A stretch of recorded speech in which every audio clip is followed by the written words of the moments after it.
All right, so the microphone's working. We're back on. So these are the decisions that we're making for year 13. So let me just take you back through what's happened so far. Um, so last year, year 12, we ended up not doing so great. Let's actually show you where we ended up. So, not that one. This one, yeah, we had a negative net profit. Uh, not not the best. We're high default risk. We're just yeah, not so good. We really kind of blew our marketing expenses out of the water. But after our abysmal first year, we really needed to gain some market share. So those are some of the things that I wanted to go back and show you the change. So we picked up market share here in North America. We lowered our internet price, and that they gave us a big boost in actual in market share on the internet. And then we have a higher price here in North America, but we gained quite a bit of market share. If you want to look at the year 11 versus year 12, so we gained some market share there. They had a stock out in year 11. It looks like they corrected that problem in year 12, so that's good on Team B. Team B is really blowing it out of the water. And what I've really been focusing on this time around is really looking at this strategy map, and I'm actually going to start making these for the companies that I'm working with and consulting with in real life. Start making strategy maps so we can understand how they compare to their competitors based on the factors that are most important in their marketplace at the time. We can really get into SWOT analysis, but to me, SWOT analysis is really, I mean, it's great internally, but it's not really strategically great unless you understand the landscape and you can start making a strategic map. So I'm going to start getting a little more visual with different companies and just trying to help them see more objectively where they fit so we can plot a strategy. Now with our North American strategy, we're actually going to just sit right here. See how we're right above Team B. So we have a higher price, very slight, and we have a higher quality shoe. So we're just going to kind of stay right here in North America and see how we do and try to just carve out this market. We're almost going head to head with them, and that's fine. Now, when it comes down to another market, we'll talk about Europe. Now, we thought they built a plant in Europe, but it turns out they didn't build a plant in Europe. They built a plant in Latin America like we did. So there's some smarts. That's all right. In Europe, we have a lower price, as you can see. We have a higher quality shoe. We had a stock out last year. And this is my fault, actually. This is my region. So we're a man down these last 2 weeks. And I ended up changing my role from being in marketing and sales to being the regional manager for Europe and Africa, and also for Asia Pacific. So both of my areas had stockouts. I did anticipate the number of the number of shoes that we sold online. So it really took away the inventory that I had in both areas. As you can see, it didn't fully account for the stockout, but yeah, that really did take away more than I thought it was going to. Plus, we gained a lot more market share than I thought we were going to gain. Um, I actually thought we were going to stay right about the same, and we actually ended up gaining more market share. So that's really good. Now you can see where we're at here on the wholesale. I really haven't changed the strategy for Europe. I think we're just going to stick with the same North American strategy, which is to carve out more market share just by brute force and just to be right above Team B. Now it's different in the next two regions, and that's because we really want to be competitive in the next two regions as the game moves on. So that's really where we're headed. We want to be competitive in Asia Pacific. And as you can see, we didn't really lower our price here at all. We're kind of neck and neck with everybody as far as market share. We made some headway as far as market share. We're not too much because we didn't drop our price too much. We did increase our advertising quite a bit in order to gain that market share. And so as you can see, with our Asia Pacific, we're gonna have a higher quality shoe and keep the same breadth of our line. But we're thinking about, as time goes on, either offering more models or doing something in order to differentiate.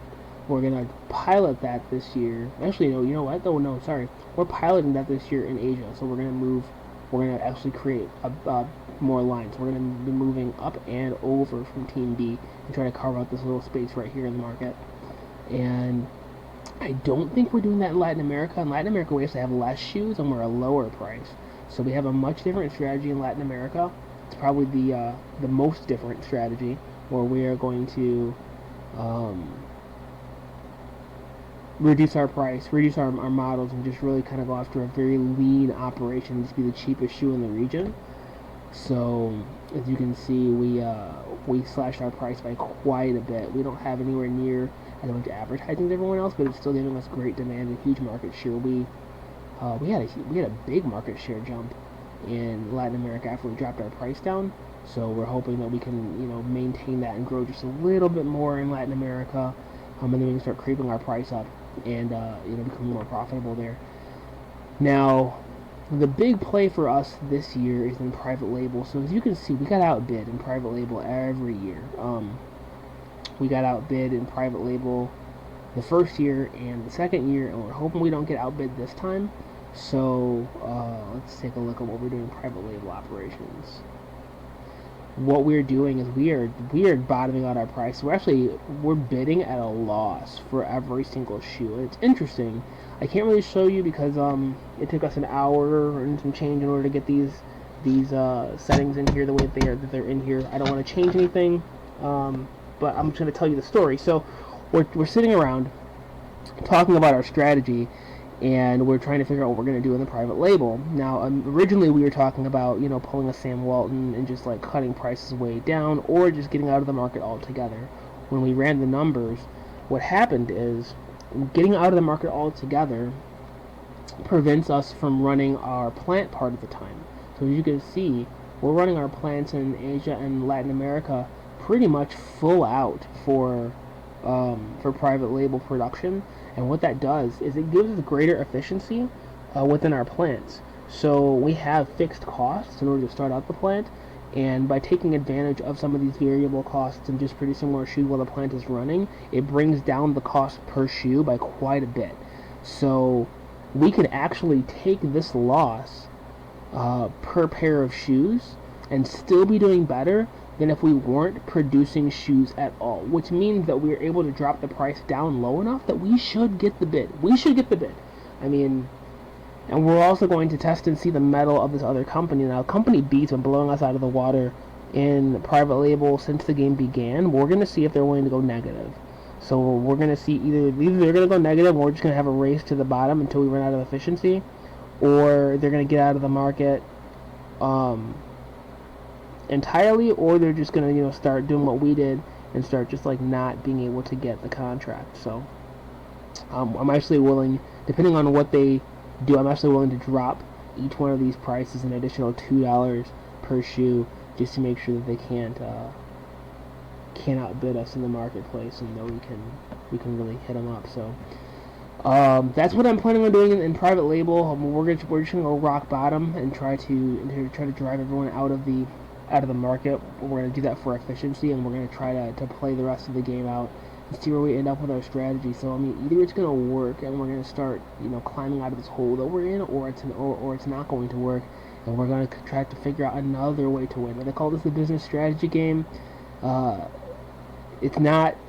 Let me not say that it's not fun. It's fun, but it's tough. It's not an easy game. So yeah, I consider myself to be a strategy guy. I like strategy. I read a lot of books on strategy. I listen to a lot of people talk about business strategy, and a lot of what I do has to do with marketing, internet marketing, branding. This is different because it's production. It's an actual shoe company. We're selling physical goods. We have a warehouse, but I feel like this is because it's outside of my wheelhouse. I feel like I'm learning a ton. And it's all good. It's really all good. It's forcing me to look at shipping. It's forcing me to look at warehousing. It's forcing me to really understand accounting. It's forcing me to take into account celebrity endorsements. And speaking of celebrity endorsements, we got Jose Montana. Jose Montana. So we have him for a couple of years representing our company. We got outbid for Tiger Green and Michelle Wee, and I really wanted Michelle Wee. Michelle Wee. If we had both Jose Montana and Michelle Wee, that would have boosted our Latin American celebrity to like 185. It would have been fantastic. Not really giving us much in every other region. So this year we're bidding a lot for Shakira Iglesias. That would actually boost our Latin American presence to 195, and she's also good in Europe, so that's nice. And then we can also get Yi Lin, and that would give us some more Asian appeal, and then also some boost in Europe. So, you know, these couple of celebrities, if we get them, will be awesome. I don't know like what everyone else is willing to bid, so we'll see about that.